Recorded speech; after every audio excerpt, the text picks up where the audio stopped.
జనసేన అధినేత పవన్ కళ్యాణ్ క్యాడర్ కు strong warning ఇచ్చారు. హద్దు మీరితే కఠిన చర్యలు తప్పవని తేల్చి చెప్పేశారు. విజయం సాధించిన జనసేన పార్టీ ప్రజా ప్రతినిధులను పవన్ కళ్యాణ్ సత్కరించారు.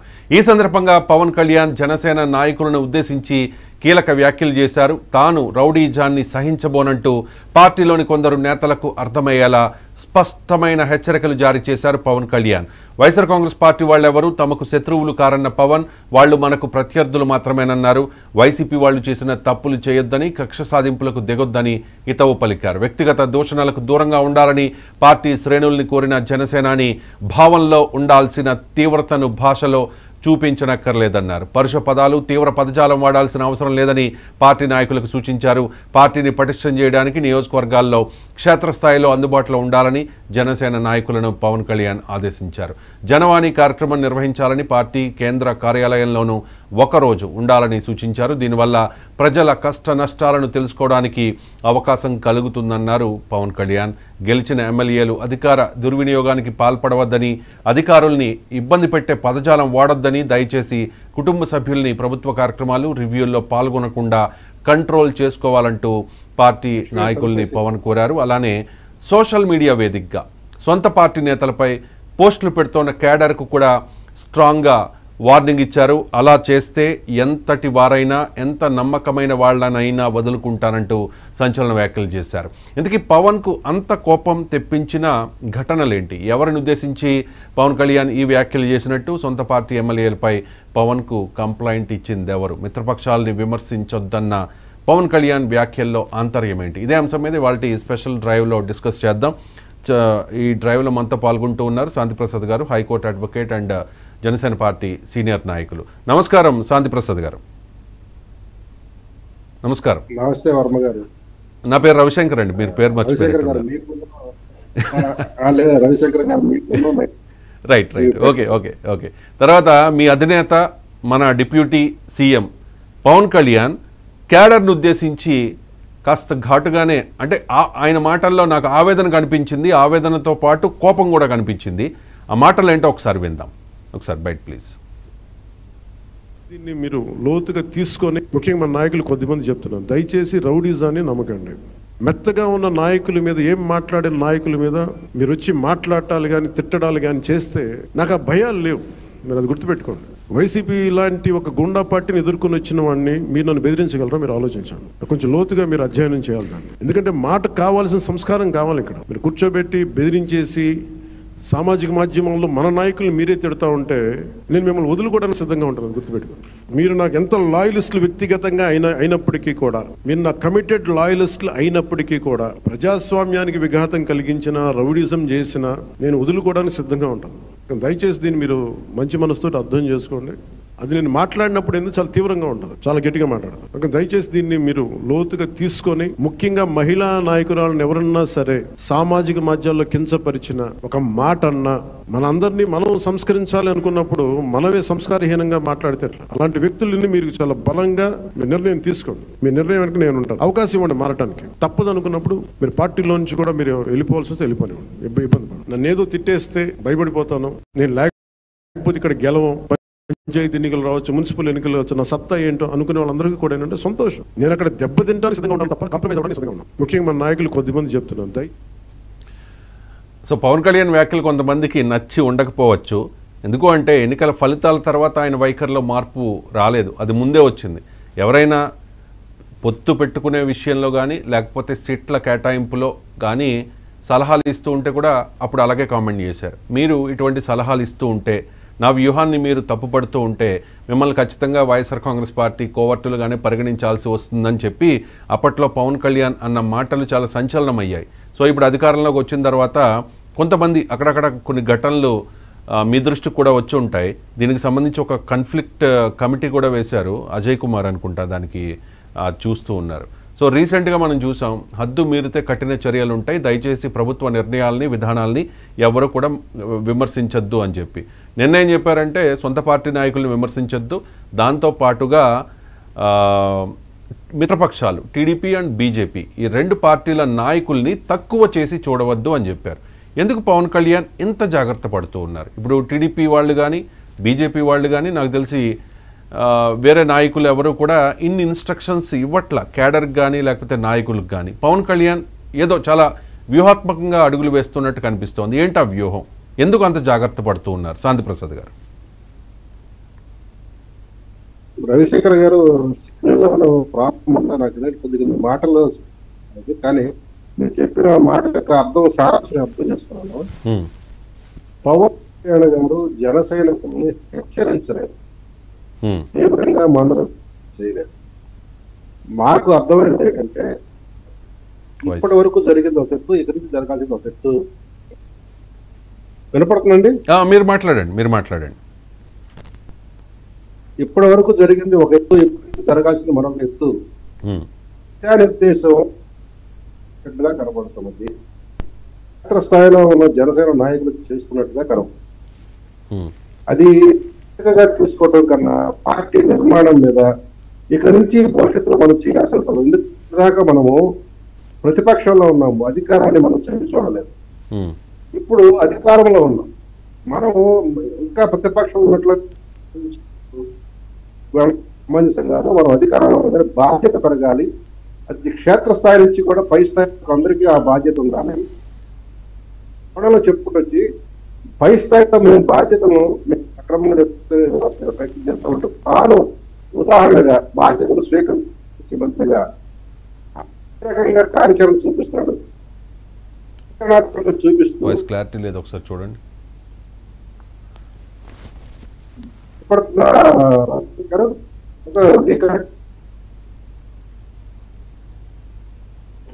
హలో సార్, మీ వాయిస్ రీసౌండ్ వస్తుంది.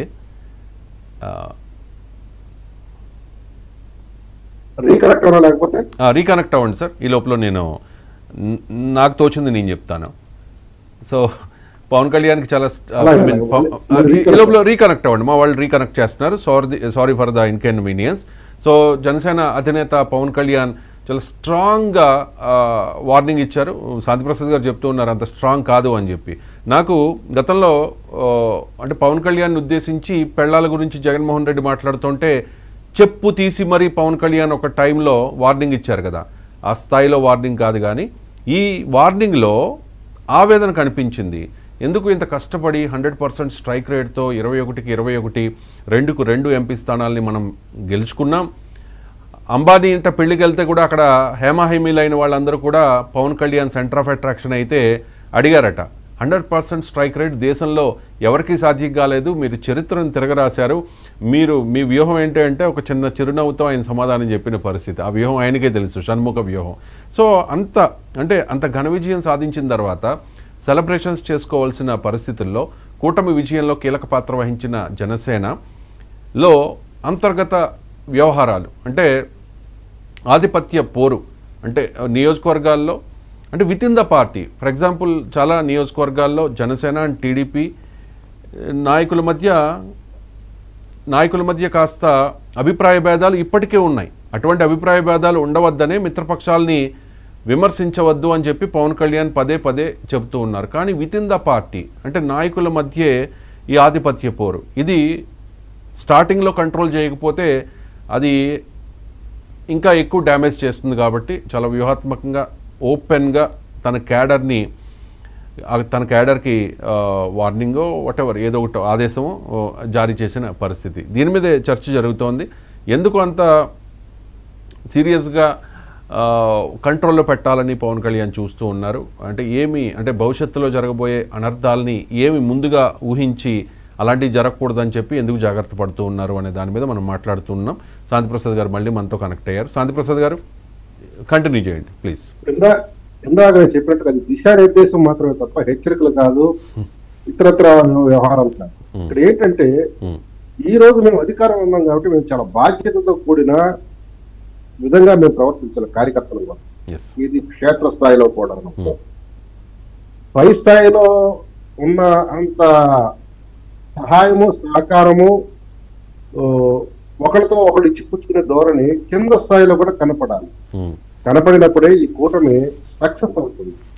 ఈ కూటమి ప్రభుత్వం చేసే పనులు రాష్ట్ర ప్రజలందరికీ చేరువవుతాయి. రాష్ట్ర ప్రజలకు వాళ్ళ యొక్క ఆకాంక్షలు నెరవేర్చడానికి కూడాను సహకారం అవుతుంది. కాబట్టి దీన్ని దృష్టిలో పెట్టుకొని పవన్ కళ్యాణ్ గారు మా జన సైనికులకి నిన్న ఎన్నికల నాయకుల దగ్గర నుంచి కింద స్థాయి క్షేత్రస్థాయిలో ఉన్న నాయకుల వరకు అందరికీ కూడా దిశానిర్దేశం చేశారుగా మనం భావించాలి. అంతేగాని ఎవరిని హెచ్చరిస్తున్నాడు మీరు గ్రూపులు అయిపోయి అంటున్నారు. అయితే ఇక్కడ చిన్న విషయం అంటే ఒకటి బట్టి చెప్పాల్సిన అవసరం అయితే ఉంది. ఎన్నికల సమయంలో మటుకి ఏ ఒక్కరు కూడా జన సైనికులు కానీ అటు తెలుగుదేశం క్యాడర్ కానీ బీజేపీలో ఉన్న క్యాడర్ కానీ నాయకులు కానీ ఏ ఒక్కరు కూడా శతభిషలకు పోకుండా కూటమి నాయకులు చెప్పిన విధానంలోనే ఐక్యగళంతో ఏకపక్షంతో ఉమ్మడిగా కదిలి ఈ విజయాన్ని సాధించుకున్నారండి. కాబట్టి అదే పట్టుదల, అదే యొక్క కార్యాచరణ, అదే దక్షత ఈ 5 సంవత్సరాలు కూడా కొనసాగాలి. ఇక్కడ ఏమైందంటే కొంత అధికారం వచ్చిన తర్వాత కొంత కార్యకర్తల్లో కొంతమంది వీరాభిమానులు ఉంటారు, కొంత అతివాద భావాలను వాళ్ళు కూడా ఉంటారు. వీళ్ళు ఏంటంటే కొంత క్షేత్రస్థాయిలో రెచ్చిపోవడానికి ప్రయత్నాలు చేస్తారు. అవి కొంత గందరగోళాన్ని ఏర్పాటు చేస్తాయి అక్కడ క్షేత్రస్థాయిలో కానీ సామాన్య ప్రజల్లో కానీ తటస్థ ప్రజల్లో కానీ. రెండోది ఏంటంటే అది ఈ మా వ్యతిరేక పక్షానికి ఒక అంది వచ్చిన అవకాశం అవుతుంది. వ్యతిరేక పక్షానికి మాత్రమే కాదు, వ్యతిరేక పక్షానికి అంది వచ్చిన అవకాశం అయితే మిత్రపక్షాలకు లోకువ అయ్యే అవకాశం కూడా ఉంది కదా. మిత్రపక్షాలు లోకోటి ఎందుకంటే మాలో ఒక స్థాయిల ప్రకారంగా అవగాహన కమిటీలు ఉన్నాయి, మేము వాటిలో పరిష్కరించుకోగలం వీటిని. కాకపోతే వీటిని ఈలోపు ఇది నిజం నిలకడ మీద తెలిసేటప్పుడు అబద్ధం ఊరంతా తిరిగి వస్తున్నట్టుగా మా శత్రుపక్షం దానికి మీడియా ఉంది, సోషల్ మీడియా ఉంది, విషపూరితమైన మీడియా, అది ప్రచారం చేసే అవకాశం ఉంటుంది, అది తటస్థను ప్రభావితం చేసే అవకాశం ఉంటుంది. కాబట్టి అన్ని పార్టీల్లో కూడా అంతర్గత కుమ్ములాటలు ఉంటాయి, అవి కొన్ని బయటపడుతూ ఉంటాయి. ఇప్పుడు పవన్ కళ్యాణ్కి అంత కోపం తెప్పించిన ఘటనలు నా దృష్టికి వచ్చినాయి చెప్తాను సార్ నేను, అవి కరెక్టో కాదో మీరు చెప్పండి. First, Tirupati MLA RN Srinivasulu అన్న కుమారుడు శివకుమార్ ఒక రివ్యూ మీటింగ్లో పాల్గొని అక్కడ ఒక ఐఏఎస్ ఆఫీసర్, ఐ థింక్ అతిథి సింగ్ అనుకుంటా, తనకి ఎలా వర్క్ చేయాలి ఏంటి అనేది చెప్పే ప్రయత్నం చేశారట. ఇది ఫస్ట్ థింగ్. సెకండ్ వన్, కందుల దుర్గేష్ పర్యాటక శాఖ మంత్రి, ఆయన మంత్రి హోదాలో తిరుపతిలో పర్యాటక శాఖ అధికారులతో సమీక్ష నిర్వహిస్తే ఆ తిరుపతిలో ఉన్న వీర మహిళలు కొంతమంది నాయకులు వెళ్ళి ఆ సమీక్షా కార్యక్రమంలో పాల్గొన్నారు. ఇప్పుడు పార్టీ వేరు, ప్రభుత్వం వేరు కదా సార్. ఇప్పుడు ఒక నాయకుడిగా వచ్చినప్పుడు పాలిటిక్స్ మాట్లాడచ్చు, వీళ్ళు ఇన్వాల్వ్ అవ్వచ్చు, కానీ అధికారిక సమీక్షలో పాల్గొన్నారు, అది పవన్ కళ్యాణ్ దృష్టికి వెళ్ళింది. Second one.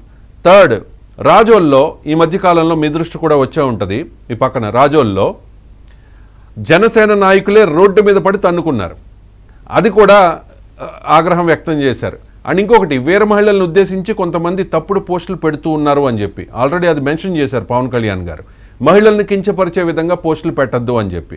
సో ఇలాంటివి అన్ని పార్టీల్లోనూ జరుగుతాయి.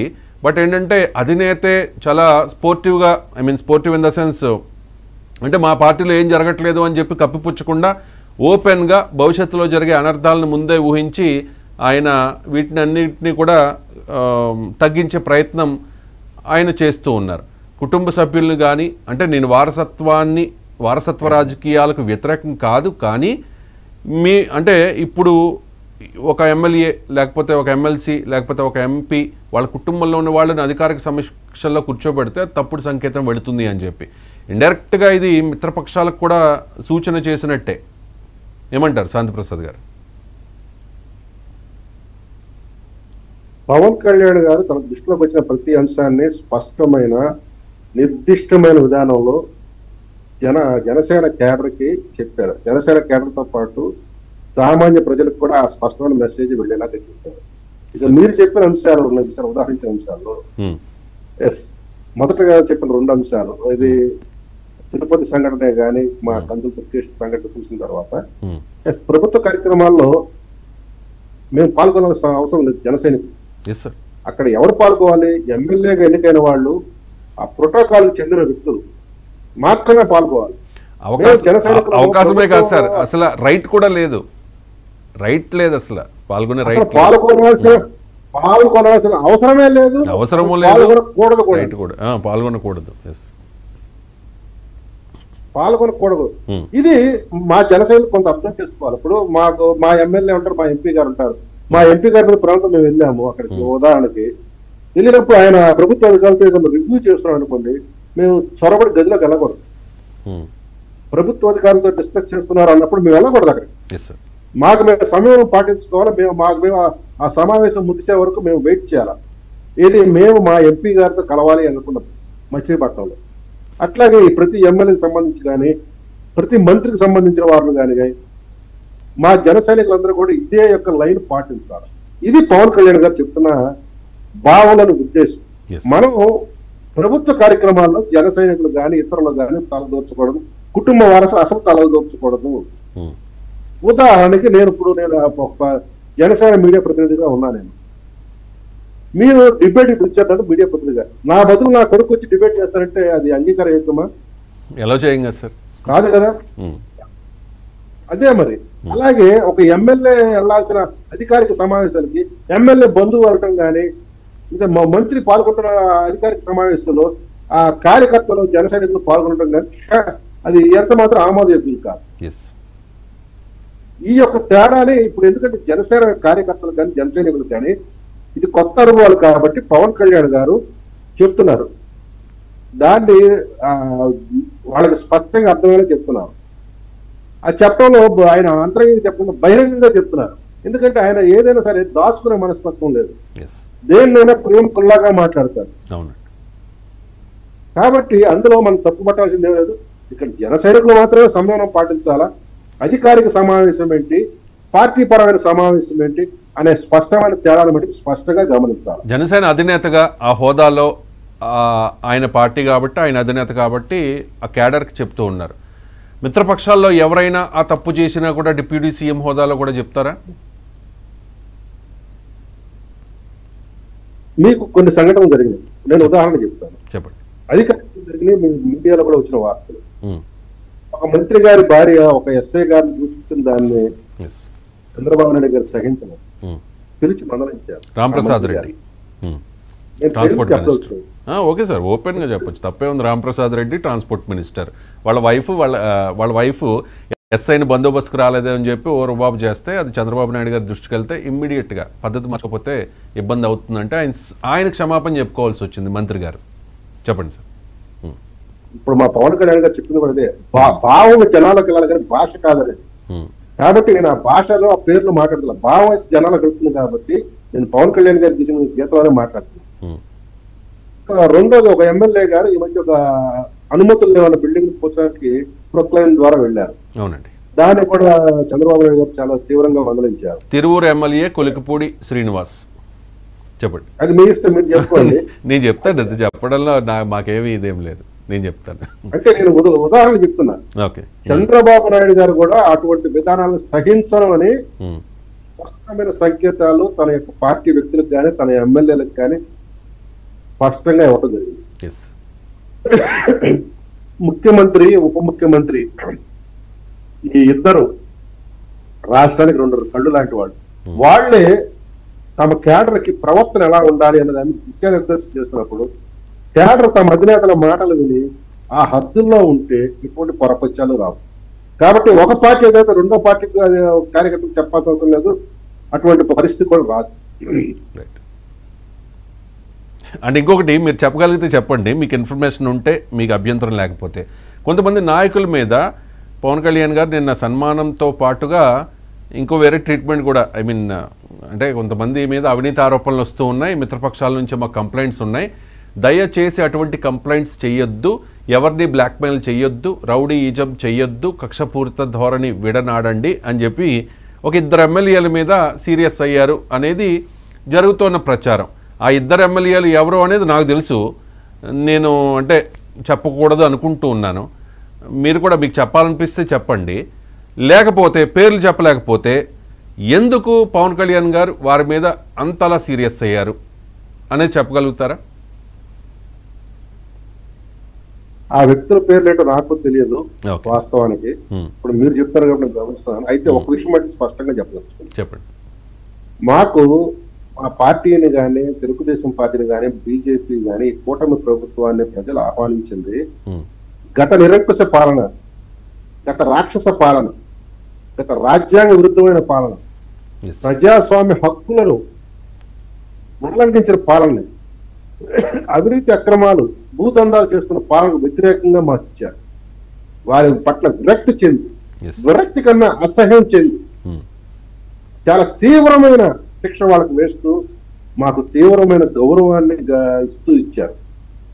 అంటే ప్రజలు మమ్మల్ని నుంచి ఏం ఆశిస్తున్నారు? మరలా అదే పాలన మేము చేస్తే గాడికి, గుర్రానికి, నందికి, పందికి తేడా ఏంటి? Yes. కరెక్ట్ చెప్పారండి. అది స్పష్టంగా క్యాడర్ గమనించారు. Yes. క్యాడర్ అంటే అధినేత మైనస్ పార్టీలో ఉన్న మిగతా వాళ్ళు, Hmm. అధినేత మైనస్ పార్టీలో ఉన్న వాళ్ళు, పైనుంచి కింద స్థాయి వరకు. Yes. నా భావం మీకు అర్థమైంది అనుకుంటా. అర్థమైంది సార్. కాబట్టి మనం కూడా అవినీతిని కానీ అక్రమాలను కానీ ప్రోత్సహించడమో, రౌడీజాలను ప్రోత్సహించడమో, లేకపోతే అక్కడికక్కడ బేరసారాలు తీర్చుకోవడమో చేస్తే మనల్ని ఎన్నుకోవాల్సిన అవసరం ప్రజలకు ఏముంది? ఏ రాయితీ ఏంటి పళ్ళు కొడుకోవడానికి? ఆ విధానాలే మానుకోమని పవన్ కళ్యాణ్ గారు స్పష్టంగా చెప్తున్నట్టు నాకు అనిపించింది. Right. అటువంటి విధానాలు సహించనంటున్నారు. Hmm. తను ఆదర్శంగా నిలబడుతూ అందరినీ ఆచరించమంటున్నాడు. తను చేయకుండా చేయట్లేదు, తను చేసి చూపిస్తూ ఆ రకంగా ఉండమంటున్నాడు. ఉండటానికి నొప్పి ఏముంటుంది? అండ్ ఇంకొకటి సార్, జనసేన అంటేనే ప్రశ్నించే పార్టీ కదా, ప్రశ్నించడానికి పుట్టింది 2014 మార్చి 14న. ఆ తర్వాత చంద్రబాబు నాయుడు గారికి మద్దతు ఇచ్చినా ప్రశ్నించారు, జగన్మోహన్ రెడ్డిని విమర్శించినా కూడా క్వశ్చన్ చేశారు. చంద్రబాబు నాయుడిని క్వశ్చన్ చేశారు, పవన్ కళ్యాణ్ జగన్మోహన్ రెడ్డిని క్వశ్చన్ చేశారు. ఎంతలా అంటే 2 పాచిపోయిన లడ్డూలు అంటూ మోదీని కూడా క్వశ్చన్ చేసిన పరిస్థితి. క్వశ్చన్ చేయడంలో ముందుంటారు పవన్ కళ్యాణ్. మరి అలాంటిది ఇప్పుడు జనసేన నాయకులు కానీ క్యాడర్ కానీ మిత్రపక్షాలని విమర్శించొద్దు, వాళ్ళనేమి మీరు వాళ్ళ మీద ఆరోపణలు చేయొద్దు అంటే ఒకవైపు గడమెత్తండి అని చెప్పి నినాదం ఇచ్చిన పవన్ కళ్యాణ్, మరి ఇప్పుడు మీరేం మాట్లాడకండి అంటే ఏంటి? దానిలో ఉన్న ఆంతర్యం ఏంటి? నాకు అర్థం కాలే, మీకు అర్థమైతే చెప్పండి. నేను మీకు చాలా స్పష్టంగా అర్థమయ్యేలా, మీకే కాదు ప్రజలు కూడా అర్థమయ్యేలా చెప్తున్నాను. చెప్పండి. పవన్ కళ్యాణ్ గారు చెప్పే అంశాలు చాలా మందికి చాలా హస్వదృష్టితో చూస్తుంటారు. దాన్ని విద్యుత్ పారామీటర్ లో పెట్టేసి ఆ మైక్రోస్కోప్ లో పరిశీలిస్తారు తప్పితే స్థూలంగా దాని భావాలు అర్థం చేసుకునే ప్రయత్నం. ఉదాహరణకు చెప్తాను. ఇప్పుడు మీరు చెప్పిన అంశంతో పాటు చెప్పులతో ఏది రబ్బర్ చెప్పులతో నడిచేవాడితో రాజకీయం చేస్తాను, రబ్బర్ చెప్పుతో నడిచేవాడితో రాజకీయం చేస్తానంటే ఎమ్మెల్యే టికెట్లు, ఎంపీ టికెట్లు ఇస్తానని కాదు. కానీ మన మీడియాలో కొంతమంది చాలా మంది ఏమైనా అర్థం చేస్తామంటే ఎమ్మెల్యే ఎంపీ టికెట్లు కూడా ఆయన ఇచ్చేస్తాడు, మనం ఎమ్మెల్యే ఎంపీ అయిపోవచ్చు, ఆయన యొక్క భుజాల మీద మనం ఎక్కేసి అనుకున్నాం. అది కాదు అక్కడ ఆయన చెప్పిన మాటల అర్థం. మీలో నాయకత్వ లక్షణాలు ఉండి, మీరు పేదరికంలో ఉన్నా కానీ మీరు సమాజానికి ఏర్పాటు కోసం ఆలోచనలు ఉండి, సమాజ శ్రేయస్సునే మీకు నైజంగా మీరు మీ యొక్క భావనగా మీరు భావిస్తే మీకు రాజకీయ అవకాశాలు నేను కల్పిస్తా అన్నాడు. అది అన్ని స్థాయిల్లో ఉంటుంది, ఒక్క ఎమ్మెల్యే ఎంపీ స్థాయి కాదు. మీరు వార్డు మెంబర్ అవ్వచ్చు, మీరు పంచాయతీ ప్రెసిడెంట్ అవ్వచ్చు, ఎంపీటీసీ అవ్వచ్చు, జెడ్పీటీసీ అవ్వచ్చు. కానీ ప్రతివాడు ఎట్లా తయారయ్యాడంటే రబ్బర్ చెప్పినోడికి కూడా ఇస్తాన్నాడు కాబట్టి నాకు ఎంపీ టికెట్ కావాలి, నాకు ఎమ్మెల్యే టికెట్ కావాలని ఆశిస్తున్నారు. ఇది కాదు పవన్ కళ్యాణ్ గారు చెప్పింది. ఇప్పుడు నేను చెప్పింది పవన్ కళ్యాణ్ గారు చెప్పిన భావన. అట్లాగే ప్రశ్నించే గుణం అన్నారు. ప్రశ్నించే గుణం ఖచ్చితంగా ఆయన మాకు నేర్పాడు. ప్రశ్నించే గుణంతో పాటు బాధ్యతగా ఎలా ఉండాలో కూడా నేర్పించాడు మాకు. మరి ఆ రెండోది మర్చిపోతుంది. సమాజం పట్ల, సమాజంలో అణగారిన వర్గాల పట్ల మనం ఎంత బాధ్యతగా ఉండాలి, వాళ్ళ యొక్క రక్షణ కోసం మనం ఏం చేయాలా, మనకు ఆపణ హస్తం ఏ రకంగా అందివ్వాలని తన చేత ద్వారా అధికారులు రాకుండా చూపించాడు. కరోనా సమయంలో మేమంతా జనసంఘంలో అదే ఆచరించాం. దాన్ని వీడొద్దంటున్నాడు. ప్రశ్నించే గుణం నేర్చుకోండి, ప్రశ్నించే గుణంతో పాటు ఈ సామాజిక బాధ్యత కూడా మర్చిపోతున్నాడు. కానీ మీరు రెండు విడదీసి చూస్తున్నారు. ప్రశ్నించే విధానంలో అవసరమైతే తప్పు చేసినా కూడా తనని కూడా చొక్కా పట్టుకు నిలదీయండి. ఈ మధ్య కూడా ఉప ముఖ్యమంత్రి అయిన తర్వాత కూడా ఆయన చెప్పడం కూడా జరిగింది. తను చేసే పనులు కానీ, తను చేసే విధానాల్లో కానీ తనకు తెలియకుండా ఏదైనా తప్పులు జరిగితే కూడా దాన్ని ఎత్తి చూపమంటున్నాడు. దాన్నే ప్రశ్నించే తత్వం. అది తననే ప్రశ్నించమని ఆయన చెప్తున్నప్పుడు కూటమిలో కూడా ఒకవేళ జరిగింది అనుకోండి, దాన్ని ఎత్తి చూపుతాం. ఎత్తి చూపడం వేరు, ప్రశ్నించడం వేరు. కానీ విమర్శ కువిమర్శ ఈ రెండుకు తేడా ఈ రెండిట్లోనూ ఉన్నది. మీరు ఆ యొక్క సున్నితమైన తేడాను గమనించాలి. రైట్. మిత్రపక్షాలుగా ఒకవేళ మా కూటమి ప్రభుత్వంలో తప్పులు జరిగితే మేము వాటిని ఎత్తి చూపుతాం. ఆ ఎత్తి చూపటం ప్రశ్నించడం అని మీరు అనుకోవచ్చు. ప్రశ్నించడం వల్ల బాధ్యతాయుతమైన ప్రశ్న. తప్పు జరుగుతుంది, తప్పు సరిదిద్దుకోండి అనే బాధ్యతాయుతమైన ప్రశ్న అవుతుంది తప్ప కువిమర్శ లాంటి బాధ్యతారహితమైన విచక్షణ లేని విమర్శ కాదు, ఆరోపణలు కాదు. రైట్. ఫైనల్గా ఒక మంత్రి అంటే మనం చూస్తాం కదా సార్, ఒక ఎమ్మెల్యే అయినా మంత్రి అయినా హంగు, ఆర్భాటం, అహం ఇవన్నీ అప్పటి వరకు లేకపోయినా కూడా కొంతమందిలో అప్పటికప్పుడు వచ్చేస్తూ ఉంటాయి. కానీ పవన్ కళ్యాణ్లో నేను అబ్జర్వ్ చేసింది, చాలామంది రాజకీయ పండితులు అబ్జర్వ్ చేసింది ఏంటంటే చాలా స్థితప్రజ్ఞత. ఓడిపోయినప్పుడు ఆయన వైరాగ్యం చెందలేదు. జగన్మోహన్ రెడ్డి రీసెంట్గా ఆయన హిమాలయాలకు కూడా వెళ్ళిపోతానని చెప్పి జగన్మోహన్ రెడ్డి ఏదో అన్నారంటే పెద్ద ట్రోల్స్ జరిగినాయి. అలాగా ఆయన వైరాగ్యం రాలేదు. 2019లో ఓడిపోయినప్పుడు 2 చోట్ల అలా అని చెప్పి ఇప్పుడు 2024లో బంపర్ విక్టరీ, అసలు దేశ చరిత్రలోనే రాజకీయ చరిత్రలో ఒక రికార్డ్. అలాంటిది నెలకొల్పినప్పుడు కూడా ఆయన ఉప్పొంగిపోలా, హడావుడు ఏం చేయలే. అండ్ డిప్యూటీ సీఎం కోరుకోలేదు, వచ్చింది. తనకు మనసుకు నచ్చిన శాఖలు గ్రామీణాభివృద్ధి, పంచాయతీరాజ్, గ్రామీణ నీటి సరఫరా, పర్యావరణం, అడవులు అండ్ సైన్స్ అండ్ టెక్నాలజీ, ఇవన్నీ చాలా మంచి శాఖలు, చాలా కీలకమైన శాఖలు, చాలా పనున్న శాఖలు, ప్రజలకు చేరువయ్యే శాఖలు. ఇలాంటి శాఖలన్నీ తీసుకున్న తర్వాత ఆయన నెమ్మదిగా ఒక విద్యార్థిలా నేర్చుకుంటూ, పని చేసుకుంటూ, పని చేయించుకుంటూ వెళ్ళిపోతూ ఉన్నారు. అండ్ నిన్న ఒక పాయింట్ చెప్పారు సార్, నేను ఫాలో అయ్యానది. సంపూర్ణంగా విధి విధానాలు ఏర్పరిచిన తర్వాత సరైన సమయంలో బాధ్యతల నుంచి తప్పుకుని ఆ బాధ్యతలను ఇంకెవరికైనా అప్పగిస్తాను, కానీ అలా అప్పగించే ముందే విధి విధానాలు, ఖచ్చితమైన విధి విధానాలు అన్నీ కూడా సెట్ చేస్తాను అని చెప్పి రీసెంట్గా మనం పంచాయతీరాజ్ శాఖ సమీక్షలో చూసాం సార్. కనీసం బ్లీచింగ్ పౌడర్ కొనడానికి కూడా ఆ శాఖలో డబ్బులు లేక అంత దారుణమైన పరిపాలన చేసింది గతంలో వైఎస్ఆర్ కాంగ్రెస్ పార్టీ అని చెప్పి బాధతో మాట్లాడారు. కాబట్టి ఆయనకి సెట్ చేసే పని it's a big task. Chandrababu నాయుడుకి ఒక ముఖ్యమంత్రిగా ఈ రాష్ట్రాన్ని సెట్ చేయాల్సిన బాధ్యత ఎంత ఉందో ఈ పవన్ కళ్యాణ్ మీద కూడా అంతే ఉంది. సో ఆయన మాటల్ని ఏ రకంగా అర్థం చేసుకోవాలి? అన్ని సెట్ చేసి నేను తప్పుకుంటాను అన్న మాటల్ని ఆయన మీకు ఈ రోజు చెప్పాడు కానీ మాలాంటి వాళ్ళకి 2018లో చెప్పాడు. ఏమనంటే నా పార్టీ నా తర్వాత నా కుటుంబ వారసులు ఎవరో తీసుకోరు, నా కుటుంబ వారసులకు ఎవరు చెప్పను. నాలాగా సమాజం పట్ల ఆలోచన ఉన్న వ్యక్తులకే, బాధ్యత కలిగిన వ్యక్తులకే నా తర్వాత నా తదనంతో నా పార్టీ పగ్గాలు అందిపుచ్చుకుంటారని చెప్పాడు. దాన్ని ఈరోజు మీకు విడమర్చి స్పష్టంగా అధికారం వచ్చిన తర్వాత చెప్పాడు మీకు నిన్న. కాబట్టి మాకైతే అందులో కొత్తగా కనబడతలేదు. ఆయన ఆలోచనలు ఎప్పుడు అట్లానే ఉంటాయి. ఆయన దేనికి కూడా పొంగిపోడు, లొంగిపోడు. మంచి జరిగితే సంతోషపడతాడు తప్పితే అది నా వల్ల జరిగిందనేమో చెప్పడానికి ఎప్పుడు కూడా ఇష్టపడతాడు. చెడు జరిగితే ఖచ్చితంగా ఆ చెడు తన వల్ల జరిగితే బాధ్యత తీసుకుంటాడు తప్పితే దాన్ని మనం రెక్టిఫై చేయడానికి ప్రయత్నం చేస్తాడు తప్పితే అక్కడికి కుంగిపోడు. అక్కడ ఆయన మనస్తత్వం అది, ఆయన నైజం అది, వ్యవహార శైలి అది. కాబట్టి పవన్ కళ్యాణ్ గారు ఈ సమాజం కోసం ఉద్భవించిన అతి అరుదైన నాయకుడు. ఆయన రాజకీయ నాయకుడిగా మారటం ఈ పరిస్థితిలో మన అందరం చేస్తున్న అదృష్టం.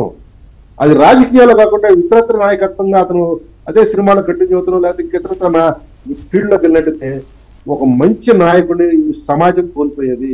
మన అదృష్టం బాగుండి ఆయన రాజకీయ రంగంలో రావటం అది మన అదృష్టంగా నేను భావిస్తాను, మన రాష్ట్ర అదృష్టంగా భావిస్తాను.